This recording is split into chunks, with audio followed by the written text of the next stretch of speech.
Oke, assalamualaikum warahmatullahi wabarakatuh para pemirsa kanal YouTube Pengobatan Akhir Zaman PAZ. Nah, di kesempatan kali ini saya kehadiran seorang tokoh trooper dari area Semarang, di mana beliau memiliki kecenderungan ya pasien yang hadir, klien yang datang ke rumah sehat beliau ada banyak berbagai macam ya, tapi yang banyak dari kasus yang beliau temukan kaitannya dengan anak-anak dan juga ibu hamil. Kita sambut dulu Bapak Arif Gun. Assalamualaikum Pak Arif. Waalaikumsalam warahmatullahi wabarakatuh. Alhamdulillah. Nah, Pak Arif ini adalah pas trooper dari Semarang yang kebetulan pasangannya ya itu Bu Bidan ya, adalah seorang pas trooper juga. Makanya tadi di awalan kita akan bincang banyak seputar anak dan problem kehamilan. Tapi sebelum kita melangkah ke yang lain-lain ini Pak Arif. Jadi mungkin diawali dengan dulu kisahnya masuk pas itu, tahunya pas itu dari mana? Nah, mungkin itu dulu Pak Arif. Mau Oke, saya sampaikan. siap. Bismillahirrahmanirrahim. Assalamualaikum warahmatullahi wabarakatuh. Assalamualaikum warahmatullahi wabarakatuh. Masya Allah, terima kasih kesempatan yang bisa Di ngobrol-ngobrol bareng ya, Iya, ngobrol bareng. sharing bareng gitu Sharing ya. bareng. Jadi ketika dulu tahun 2018 itu, saya kira istri saya ada keluhan. Keluhannya yaitu ada benjolan di payudara, mohon maaf. Ada payudara, kemudian bayangan kami ya, walaupun istri saya juga tadi udah dikatakan adalah seorang bidan, itu tetap aja ada satu kekhawatiran, ada kepanikan gitu kan, terutama saya gitu kan. Akhirnya kita coba ke berobat ya, berobat. Ketika itu belum ada PAS, ketika 2018 ya, belum ada PAS. Kemudian kita berobat ke salah satu dokter di salah satu rumah sakit di Semarang gitu. Kemudian dokter itu cuma menyampaikan begini, mohon maaf ya, mungkin karena ini cara pandang saya sebagai orang awam ya. Mungkin memang SOP-nya seorang dokter mungkin menjawabnya begitu ya, tapi bagi saya kok gitu ya. Jadi beliau bilang begini, oke mas, ini saat ini masih kecil kok, baru ada beberapa senti gitu kan. Kemudian coba ya nanti satu tahun lagi kita review, kita cek lagi apakah ini tidak ada masalah, baik-baik saja atau ada unsur keganasan. Nah bagi saya itu seorang suami dengan jawaban seperti itu, iya kalau satu tahun berikutnya nggak ada apa-apa gitu kan. Betul. Lah kalau ada apa-apa gitu, tanggung jawab siapa gitu kan. Akhirnya kami tidak berhenti di situ. Di situ, tapi kami punya satu keyakinan, Allah itu ketika menurunkan penyakit pasti sudah menyiapkan juga tuh obatnya gitu kan. Keyakinan kami di situ saja. Dan sumber dari segala sumber ilmu itu adalah di Quran kan begitu kan, dalam bentuk apapun aplikasinya. Nah, akhirnya di 2019 awal gitu kan, di Semarang nih. Ini pertama kali di Semarang, itu Februari kalau saya nggak salah ingat, itu pelatihan pertama pas Al-Kasau di Semarang. Setelah dari Klaten ya. Kemudian kita melihat ini saraf kejepit ya, ketika saraf kejepit dan asma, kemudian terkait dengan rangka dan sebagainya, basis keilmuannya juga saya melihat, wah ini kayaknya menarik sekali. Akhirnya saya ikut tuh Mas Anjra, saya ikut pelatihan itu. Kemudian jadi pasien pertama saya itu adalah istri saya sendiri. Oh, langsung gimana ceritain? Langsung berhasil kah atau gimana? Alhamdulillah Mas Anjir. Jadi tentunya karena dengan basis keilmuan yang sangat ketika itu masih prematur ya bahasanya. Tapi itu pun Masya Allah ya. Jadi kita terapi begitu kan, kita terapi kurang lebih 3 hari atau sampai sepekan itu ya. Saya udah beberapa tahun yang lalu agak lupa. Itu terkondisikan, artinya bisa mengecil, melunak dan selanjutnya begitu. Ya, alhamdulillah sekarang sudah tidak menjadi masalah kembali, alhamdulillahnya. Nah kemudian dari situlah saya wah ya Allah, aku aja dalam kondisi seperti ini seneng banget ya. Ini orang lain mungkin juga memiliki problem yang sama dengan saya, begitu kan. Nah mulai dari situlah terus berpikir dengan dorongan ayahanda rahimahullah Ustaz Haris ya, kami pelan-pelan mendirikan Gereja Sihat. Ya itu sedikit cerita, begitu. Wah, jadi ternyata ya ini sebagaimana kalau teman-teman menyimak di YouTube pas Al-Kasau ya ada banyak cerita, ada yang masuk karena dijerumusin temannya, ada yang keluhan di diri pribadi. Nah kebetulan qadarullah di keluhan di Pak Arif ini story-nya adalah terkait dengan istrinya. Ini alhamdulillah. Nah, mungkin Pak Arif dari sedikit diurai dulu ya Pak Arif tentang untuk keluhan yang dirasakan oleh ibu. Itu apakah ibu itu merasakan, mohon maaf karena dia punya keluhan benjolan, apakah yang dikeluhkan tuh apa? Apakah nyeri, panas, atau sakit yang Pak Arif tahu ini untuk belajar buat teman-teman yang lain? Oke, jadi yang dirasakan sama istri saya awal itu adalah dia merasakan ada tarikan, ya, ada tarikan di sekitar rusuk gitu. Ada tarikan di sekitar rusuk, kok ketika melakukan satu pergerakan kok dia nggak nyaman gitu kan. Kemudian mulai untuk apa bahasanya, dia kan bidan juga ya, jadi palpasi ya. Coba dilihat, dicek, terus ternyata ada satu kekencangan begitu. Nah kemudian oh mungkin apakah ini, nah disampaikan ke saya itu juga tidak langsung itu sebenarnya. Dia merasa ini mungkin suatu hal yang wajar, mungkin beberapa saat bisa hilang dan sebagainya. Tapi ya qadarullah, sampai diceritakan kepada saya itu beberapa bulan setelah itu sebenarnya. Tapi ya keluhannya akhirnya karena sering jadi apa namanya kenceng, nggak nyaman dan sebagainya. Keluhannya seperti itu. Oh, Masya Allah. Nah, jadi buat teman-teman sekalian, bahwasanya untuk keluhan benjolan payudara bisa jadi ya ada yang mengatakan panas lah, ada yang nyeri. Ini salah satu yang dirasakan juga oleh ibu, bahwasanya itu terasa kencang. Namun dari tadi Pak Arif cerita ya, dari ilmu yang prematur baru belajar, ibaratnya masih awal-awal banget. Namun sudah bisa membantu keluhan. Apakah juga kemudian misalnya di Gria Sehatnya, sekarang kan Pak Arif ada unit-unit usaha Gria Sehat ya. Apakah juga menemui kasus-kasus yang sama untuk kaitan dengan benjolan payudara Pak Arif? Oke, kalau untuk benjolan payudara cukup banyak. Jadi pasien kami itu cukup berimbang ya, cukup berimbang antara laki-laki dan perempuan ya, Iwan dan Awad. Dan makanya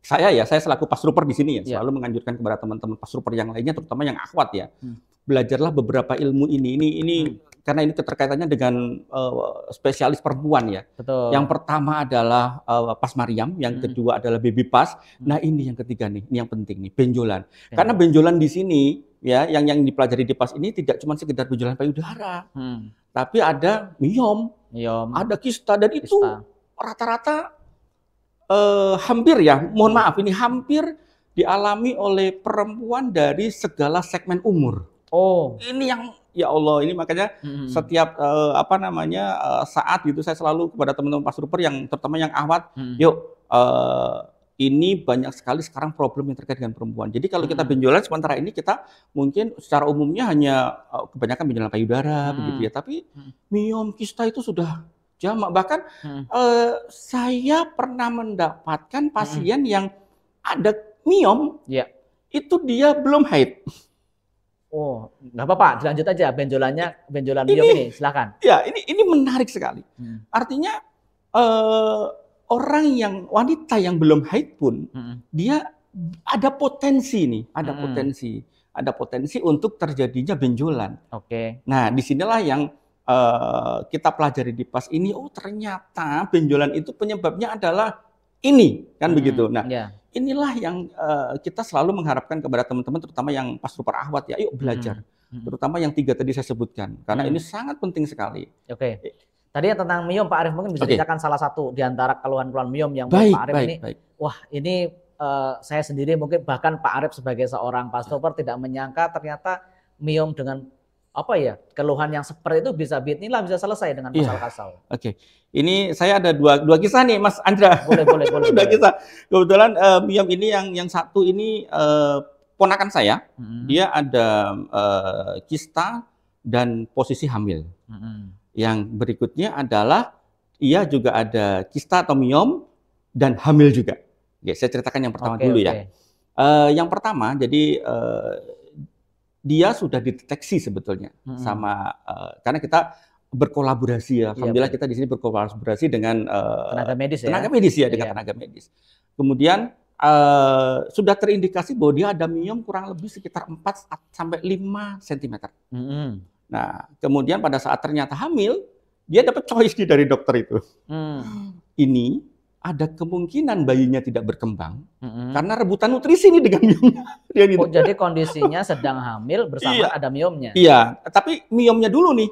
Pokoknya miomnya dulu. Kemudian ketika hamil dikasih pilihan sebetulnya. Ini mau dilanjut atau tidak, karena ini sangat berpotensi berisiko terhadap janin, gitu kan. Okay. Terus akhirnya konsultasi dengan kami, dan dari dokter tersebut juga merekomendasikan ke kami, karena kebetulan nggak tahu sebenarnya dokter itu kalau saudara saya gitu kan. Dan diminta ke kami, kemudian dia konsultasi, ya Bismillah, yuk kita perjuangkan bareng-bareng begitu kan. Kemudian bareng-bareng, dan kita minta untuk dia bertahap berkala untuk datang ke tempat kami terapi. Kemudian itu kita pantau sejak trimester pertama, Mas Anjra. Masya Allah. Dari trimester pertama sampai kelahiran itu kita kawal. Masya Allah. Nah, ajaibnya ya, kita katakan kita ajaib ya, karena ini Masya Allah sebuah kebesaran dari Allah ya.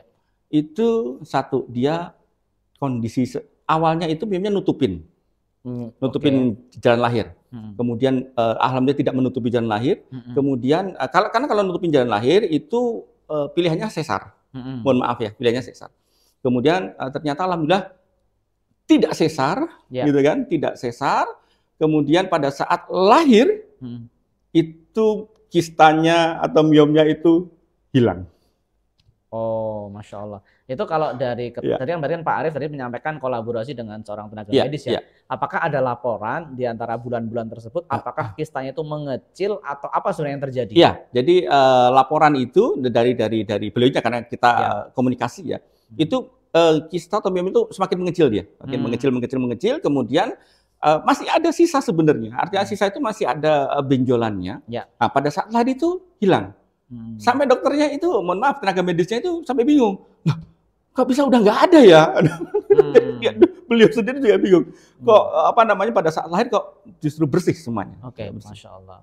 Nah, kalau tadi cerita yang kedua, tadi Pak Arief katanya nyimpen satu cerita lagi tentang kasus miom, itu seperti apa? Atau mungkin tadi yang miom yang belum menikah bahkan sudah ada miom itu? Iya, yang sebelum menikah sudah ada miom itu memang mohon maaf kalau kita perlu sampaikan namanya, menurut PAS ini sakit itu bagaimana, perlu nggak? Iya, seperti apa? Jadi kalau di PAS itu kan cuma ada 4 nih definisi sakit gitu ya. Kendor, kenceng, melintir, kombinasi yang begitu ya. Oke. Nah, pada saat itu sebetulnya ini karena lifestyle-nya si anak ini sebenarnya. Lifestyle-nya si anak ini yang membuat dia itu kondisi pinggulnya itu terpelintir. Nah, kita pahami kan bahwa kondisi pinggul yang seperti itu pasti akan berefek kepada bagian dalamnya. Nah, dalamnya pinggul untuk perempuan kan rahim. Salah satunya rahim. Nah, itulah yang kita selesaikan aja di titik itu ya. Di titik itu kita selesaikan, alhamdulillah, bismillah sudah rilis juga untuk benjolannya. Itu untuk sebagai tambahan Pak Arief, mungkin saya tanyakan, adakah di antara misalnya dari keluhan yang kista seperti itu, kistanya itu keluar atau memang kempes? Jadi fenomenanya dari hasil terapi PASnya itu. Jadi kalau yang sementara ini kemarin kami tangani ya. Dari pengalaman Pak Arief itu aja. Dari pengalaman itu dua kombinasi itu pernah terjadi semuanya. Pernah terjadi, Jadi ada yang keluar dalam bentuk perongkolan-perongkolan hitam, gitu. Kemudian ada juga yang rilis dia. Benjolannya hilang begitu. Kempes aja begitu aja. Kempes saja ya, seperti itu. Jadi memang ada yang mekanismenya itu adalah keluar, ada yang mekanismenya ini benjolannya hilang atau rilis seperti itu. Masya Allah, luar biasa. Jadi ini Bapak Ibu sekalian ya, pemirsa kanal YouTube Pengobatan Akhir Zaman, ini pengalaman dari Pak Arief kaitannya dengan dunia kista. Nah, kita karena istri beliau adalah seorang bidan, ya ini Pak Arief juga akan dekat dengan problem masalah kehamilan ini. Karena Pak Arief kan ada datang juga ya, mungkin klien ibu hamil. Kira-kira adakah yang kondisinya hamil, dia tuh sakit, apa itu saraf kejepit atau sakit apa, yang kemudian bisa dibantu dengan kaidah pas al-kasau. Tapi tentunya kalau di pas al-kasau ada batasan resiko tinggi untuk ibu hamil yang usianya adalah trimester pertama. Mungkin bisa dibagikan Pak, adakah kejadian-kejadian atau misalnya kasus-kasus pada kehamilan yang bisa dibantu dengan pas al-kasau, kondisi ibunya hamil gitu. Jadi betul sekali ya. Jadi ada pemisahan karena hamil itu kan ada waktu ya. Trimester pertama, trimester kedua, trimester ketiga. Nah, kita harus paham sebenarnya kapan kita memberikan bisa untuk gerakan ini diberikan di trimester pertama, di trimester kedua maupun di trimester ketiga. Nah, untuk di trimester pertama itu biasanya kita cuma ketika melihat seperti itu, kita cuma berikan gerakan melangkah saja. Melangkah dengan kaidah Japas. hentak kakinya. Oh, hentak kakinya. Iya. Tapi hanya melangkah saja tanpa hentakan. Langkah saja ya. Langkah saja. Oke. Kemudian kita kasihkan japas. Itu Masya Allah japas itu untuk orang ibu hamil itu luar biasa sekali manfaatnya. Nah kemudian untuk ketika trimester kedua kita sudah mulai untuk berani untuk kita CU. Ya masuk jurus lah. Iya masuk jurus, baru masuk ke jurus gitu ya. Nah kemudian untuk trimester ketiga itu kita bahasanya selama kita yakin paham dengan kondisi pasien tersebut, maka sebetulnya kita bisa menggunakan jurus sesuai, dan itu Masya Allah ya, karena kebanyakan ibu-ibu hamil itu keluhannya adalah di boyok. Apa ya boyok itu apa ya bahasanya? Pinggang ya. Bahasa Jawa itu sakit pinggang ya. Sakit pinggang. Jadi ada yang ketika bangun bangun tidur begitu, itu sampai harus dibantu sama suaminya. Untuk miring saja itu harus dibantu sama suaminya. Nah kemudian kita berikan terapi begitu kan, kita berikan terapi, alhamdulillah kita minta ibu coba bangun sendiri. Ini dia bingung ya ketika sudah bisa bangun, loh kok tidak ada rasa sakit gitu kan. Nggak ditanya, pengen sakit lagi Bu? Nah itu kisah bahwa sebetulnya PAS ini juga sangat efektif ya, untuk membantu keluhan-keluhan ibu hamil juga Mas Andra. Masya Allah. Nah, itu jadi memang ya menjadi keluhan ibu hamil ya, salah satunya adalah problem di area pinggang gitu. Ada lagi nggak misalnya problem tadi ternyata kita menarik nih karena istri beliau seorang bidan, ini pas tutor juga bisa mewarnai juga ternyata. Tadi ada hamil kondisinya kista, ini hamil kondisinya di sakit pinggang. Ada nggak keluhan lainnya dari ibu hamil yang inilah secara pengalaman Pak Arief itu bisa terbantu dengan pasal kasar? Begini Mas Andra, ini ada satu pengalaman juga cukup panjang, mungkin nggak apa-apa ya Mas Andra ya. Jadi ini beliau ini memang sudah punya kista hampir sama dengan saudara saya, cuman jauh lebih besar. Kistanya itu hampir 18 cm. 18 cm? 18 cm. Dan dia hamil juga.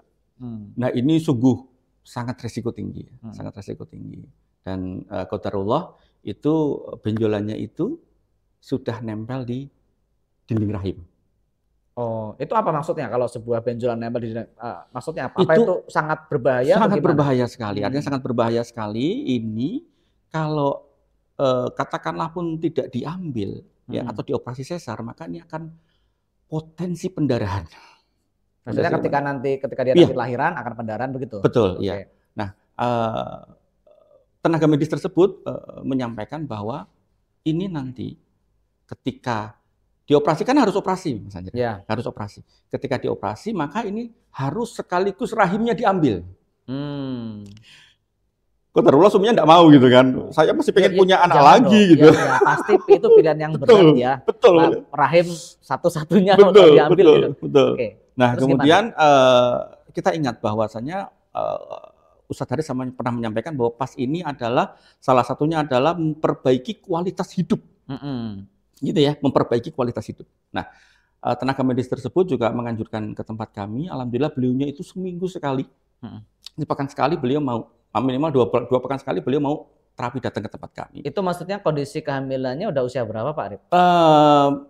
Memang base-nya beliau sudah punya kistanya ya. Oh, sudah punya kista. Sudah punya kistanya. Nah, kemudian datang ke tempat kami itu sudah trimester kedua. Sudah trimester kedua. Silakan lanjut.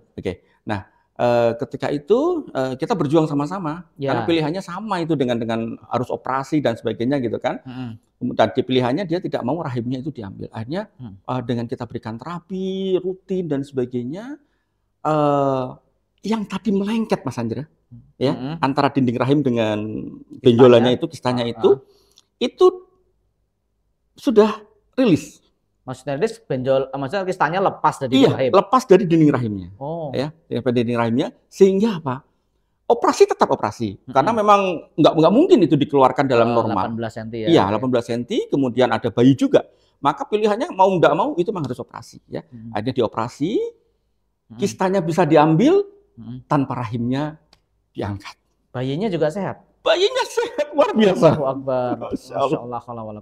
Ini yang kami sendiri ketika melihat hal-hal yang amazing seperti itu tuh, Masya Allah ya, ini ya. keberuntungan bagi kami Mas Andra, para pastruper memiliki ilmu seperti ini. Iya, Masya Allah.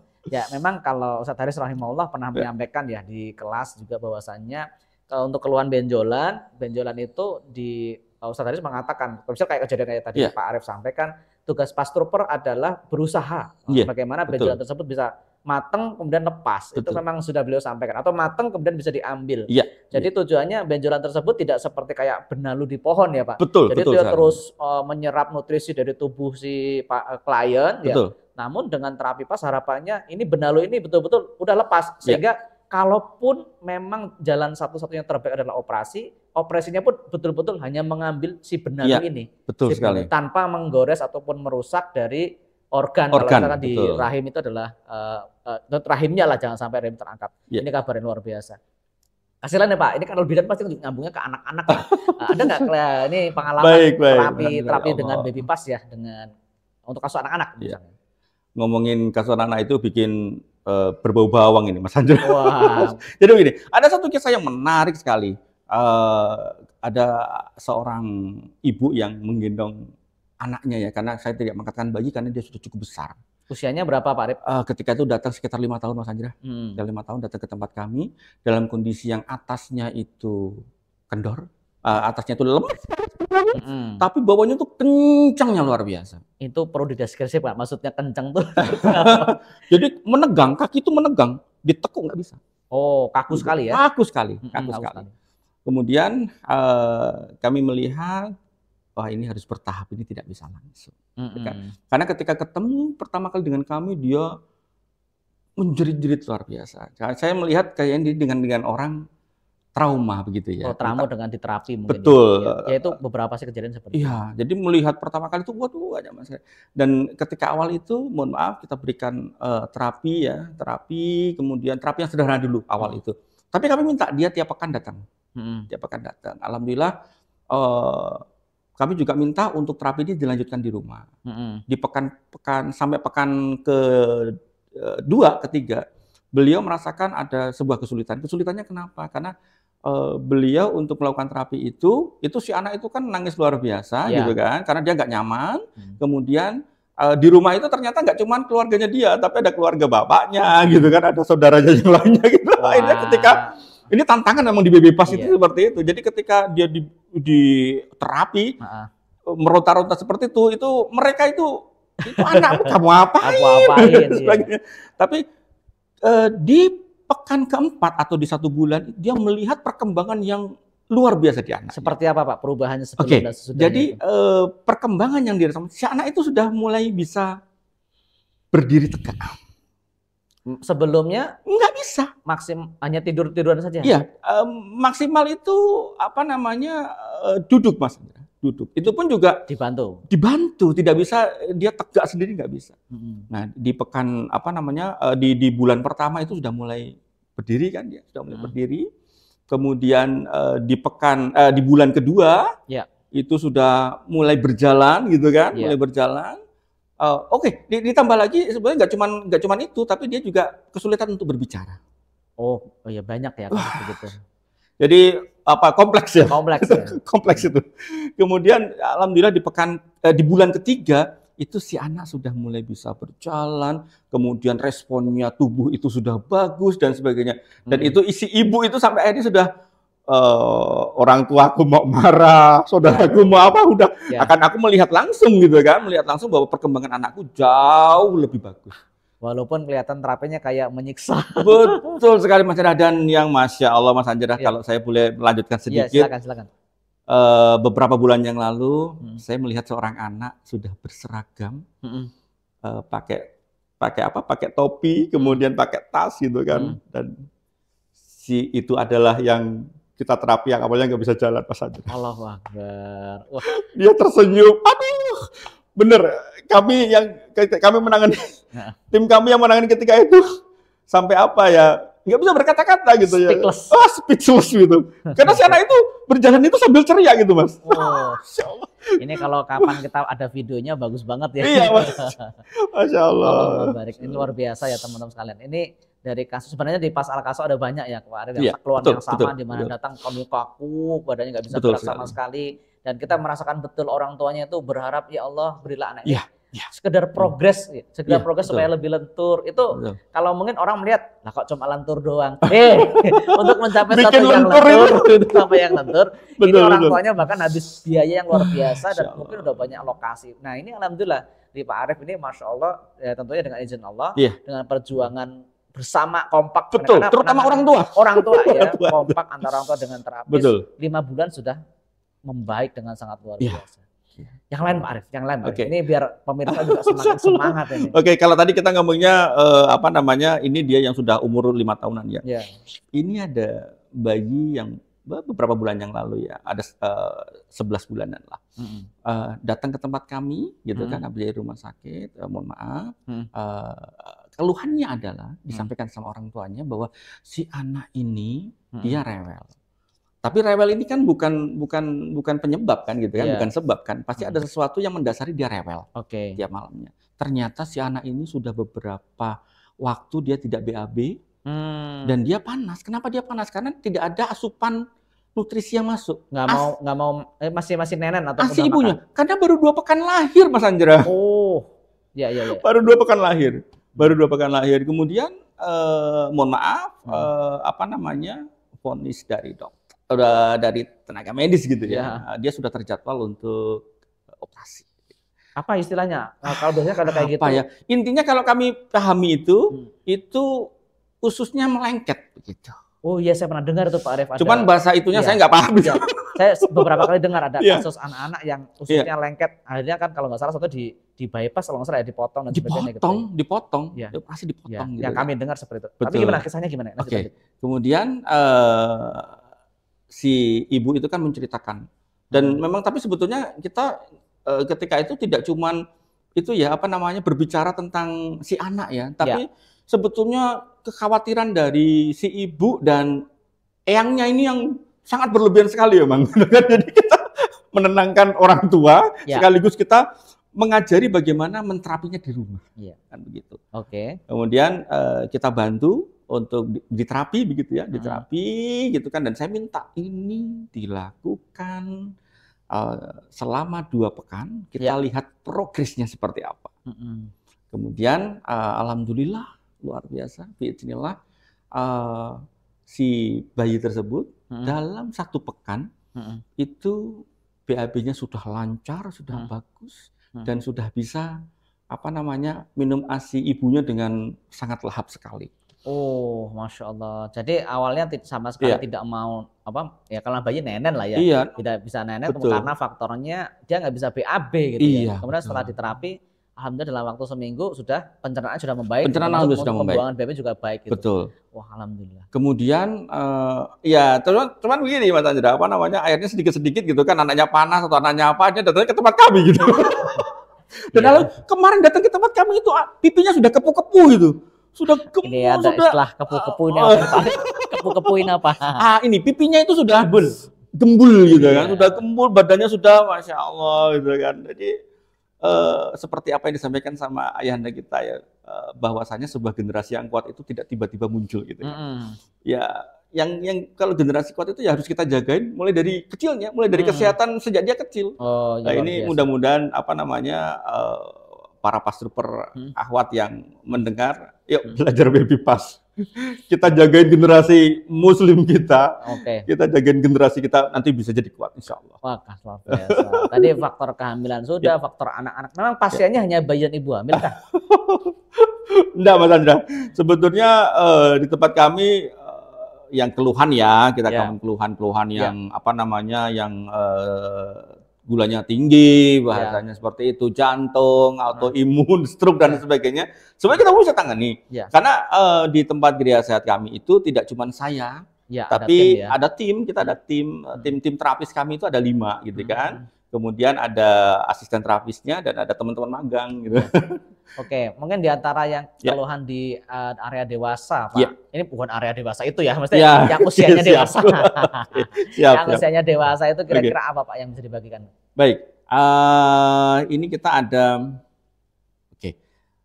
apa itu bahasanya yang, tapi kalau ambeien ya, ambeien. Ambeien, kalau di pemahaman PAS itu kan dia ada kekendoran dan ada pelintiran kan begitu ya. Betul. Maka kita berikan terapi itu. Karena ketika itu saya juga baru tahu ya ternyata ambeien itu ada stadiumnya itu. Betul, betul. Saya baru tahu.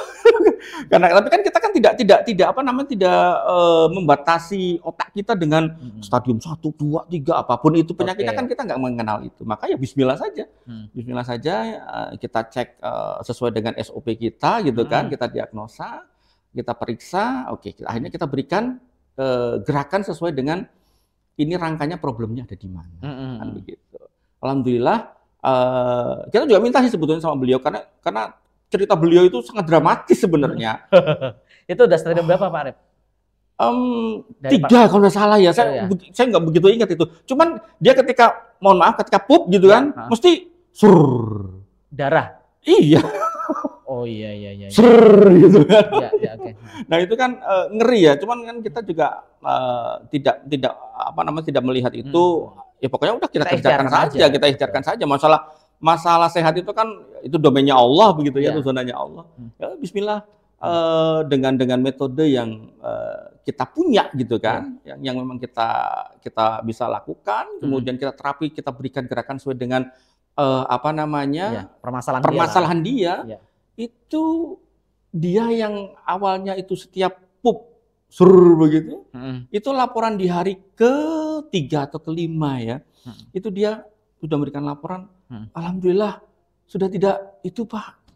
Kemudian sakit yang mesti dirasakan begitu kan, itu juga apa namanya, dia merasa nyaman-nyaman saja sudah. Masya Allah. Cuman ya kita selalu Pak, walaupun sudah tidak ada keluhan, kita minta tetap kan selalu ada PR ya, selalu ada PR. Itu kita minta PR itu tetap dilakukan minimal di 1 pekan. Kemudian untuk yang sifatnya lifestyle, yang langkah panjang itu kita minta Pak pagi sore. Iya, pokoknya ini sudah jadikan kesehariannya Bapak untuk habitnya seperti itu. Alhamdulillah sampai sekarang sehat beliaunya. Luar biasa. Itu ambeien termasuk salah satu keluhan yang apa ya, bukan keluhan kalangan elit Pak.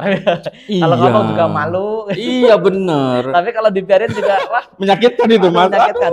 Buat kerja, buat aktivitas betul sekali. Luar biasa. Buat jalan aja susah loh. Iya. Nah yang lain Pak, mungkin ada keluhannya. Nanti ambeien sudah, mungkin ada lagi Pak yang bisa dibagikan. Nanti sekaligus diinformasikan dong Pak. Siap. Ini area gria sehatnya di Semarang sebelah mana? Siap. Nah, ini saya menceritakan, mohon maaf ini ya, karena semoga tidak ada yang tersinggung ini untuk cerita yang terakhir. Ini sakit jantung, beliau sakit jantung. Cuman beliau datang yang sakit jantung ini adalah seorang apa namanya tenaga medis ya, tenaga medis, dan datang itu dengan keluarganya yang semuanya ternyata tenaga medis semua dan spesial semua gitu kan. Iya. Kemudian apa namanya beliau sampaikan bahwa sudah pasang ring ternyata Mas. Oh, berapa ring? Ring 2 atau 3 saya lupa. Oke. Cukup banyak kan gitu kan, lebih dari 1 atau 3. Kemudian beliau sampaikan apa namanya keluhannya. Nah, bagaimana nafas itu dia tidak pernah merasa apa namanya longgar gitu kan, sesak gitu ya? Iya, sesak. Kemudian ada dada itu terasa selalu nggak nyaman gitu, nggak nyaman, pokoknya dia nggak nyaman. Dibelikat itu terasa nggak enak juga gitu kan. Akhirnya saya sampaikan bahwa apa yang akan kita berikan ini berbeda sekali dengan kesehariannya panjenengan. Saya bilang begitu. Iya. Tentunya berbeda. Kemudian beliau, "Ya Mas, saya kesini memang untuk ikhtiar." Jadi kita sudah memahami itu. Baik Pak, ya ini Bismillah menyesuaikan dengan apa yang akan kami arahkan gitu. Alhamdulillah beliaunya cukup kooperatif gitu kan. Dan komunikatif ini yang kami menjadi tidak canggung ya. Beliau sangat komunikatif sekali. Akhirnya ketika kita berikan gerakan setelah kita lakukan pemeriksaan gitu ya, beliau ketika bernafas gitu kan, sempat kaget beliau. Itu terapi keberapa Pak Arif? Langsung yang pertama. Oke, Masya Allah. Jadi itu terapi yang pertama itu. Terapi pertama beliau datang, setelah kita terapi itu, beliau merasakan nafas itu, wah ini aku nggak kayak biasanya Mas, ini nafasku lega, longgar begitu. Cuman terus saya bilang, karena mohon maaf kalau orang sakit jantung itu kan selalu sudah disiapkan obat itu sampai renteng-renteng lah. Renteng-renteng gitu kan, pagi, siang, sore gitu kan. Ya kita minta ya karena kita harus menyampaikan apa adanya gitu. Kalau bisa dikurangi nih dosisnya dan sebagainya. Secara bertahap. Secara bertahap, ya, secara bertahap. Terus beliaunya pun beliau sepakat. Oke Mas, kita sambil lihat progres saya ya, gitu.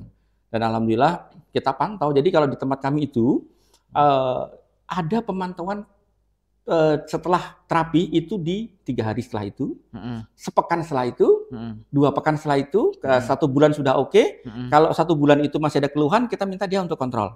Atau 2 pekan atau 3 pekan masih ada keluhan yang cukup dirasakan nggak nyaman, kita minta untuk kontrol. Tapi setelah 1 pekan itu dia tidak ada masalah, maka kita cuma minta untuk lifestyle yang tadi menjadi jalan sehat kita gitu ya, itu dilakukan. Alhamdulillah beliau cukup sekali datang ke tempat kami. Alhamdulillah. Dari perkembangan yang ada, Pak Arief mantau apa hasil yang beliau sampaikan? Yang beliau sampaikan, beliau ketika jalan, orang kalau sakit jantung apalagi sudah pasang ring, itu naik tangga itu kan paling susah. Sudah perjuangan ya, luar biasa ya. Nah beliau kan seperti ya langkahnya biasa nyaman, naik tangga juga alhamdulillah nyaman juga. Dan nafas terutama ya, nafas untuk aktivitas kerja dan sebagainya, itu beliau merasakan jauh lebih baik. Masya Allah, luar biasa. Tapi sebelumnya Pak Arief ini dulu latar belakangnya apa sih pekerjaannya Pak? Ini Mas Andra, jadi sama sekali nggak ada berhubungan dengan yang berbau terapi, medis dan sebagainya. Karena saya itu kan backgroundnya dari manajemen sebetulnya. Dan pekerjaan saya sebelum ini sebetulnya di properti, urusannya sama bangunan gitu kan. Malah jadi terapis ya. Iya. Nah, tadi dari seorang yang hidup di manajemen, teman-teman aktif di properti, kerja di properti lah gitu. Nah, ketemu dengan Pas Al-Kasal, apa sih yang Bapak rasakan ada keilmuan ini gitu? Saya merasakan ini kan 2 dunia yang sangat berbeda sekali. Iya betul. Tapi keberkahannya pun juga berbeda. Ya, keberkahannya pun berbeda. Kalau di sini ini bisa dibilang jual putus lah gitu kan. Orang mau beli rumah, beli apa ya sudah selesai gitu kan. Tapi kalau di sini ketika kita sudah menterapi, jangankan sampai kondisi keberhasilan ya. Dengan pelayanan kita yang terbaik saja yang kita berikan sama pasien maupun keluarga pasien, itu ketika mereka pulang, doa-doa itu tuh sudah didawamkan itu sama mereka. Masya Allah. Apalagi ketika ada keberhasilan begitu ya, ada keberhasilan. Wah, itu Masya Allah gitu ya. Itu doanya tuh panjang banget itu. Nah, itu keberkahan itu yang saya merasakan memang luar biasa. Bisa membuat orang tersenyum, bisa membuat orang bahagia. Wah, itu mungkin kalau bahasa agak lebaynya itu tidak ternilai oleh uang. Begitu. Tapi tetap harus pakai tarif. Iya, padahal kita masih butuh uang. Harus ada tarif juga. Gitu Mas Andra. Wah, luar biasa. Ini tak terasa di Ayub Camp sudah ada maghrib ya. Oh, Masya Allah. Kita harus akhiri perbincangan kita di sore hari. Saya sampaikan terima kasih Pak Arief. Tapi tadi yang belum disampaikan nih, kalau mau terapi alamatnya di mana? Oke, jadi kalau teman-teman Semarang sekitarnya gitu ya. Di luar Semarang juga boleh. Boleh, di luar orang boleh banget gitu kan. Nah, di tempat kami namanya Gria Sehat Darushifa. Dengan alamat Jalan Sri Katon Timur 2 nomor 116 RT 4 RW 6 Purwoyoso Ngalian. Masya Allah. Itu dekat sekali dengan exit tol Krapia. Oke. Iya, udah dari situ udah gampang banget Mas Andra. Oke, nanti untuk nomor HP-nya ada di deskripsi lah nanti biar teman-teman ngecek. Oke, terima kasih Pak atas sharingnya luar biasa hari ini ya teman-teman sekalian. Kita belajar dari kasus Miyom, kita belajar juga dari kehamilan sampai masalah jantung. Teman-teman pemirsa, kalau masih tertarik ya pasti tertarik lah mengikuti kisah-kisah yang lain dari para pastor. Ingat subscribe ya. Tentunya kasih like dong untuk konten ini biar kami juga semangat berbagi kepada teman-teman semua. Saya sebagai host mungkin ada salah dan kelirunya, saya mohon maaf dan saya akhiri. Wabillahi taufiq wal hidayah. Assalamualaikum warahmatullahi wabarakatuh. Waalaikumsalam warahmatullahi wabarakatuh.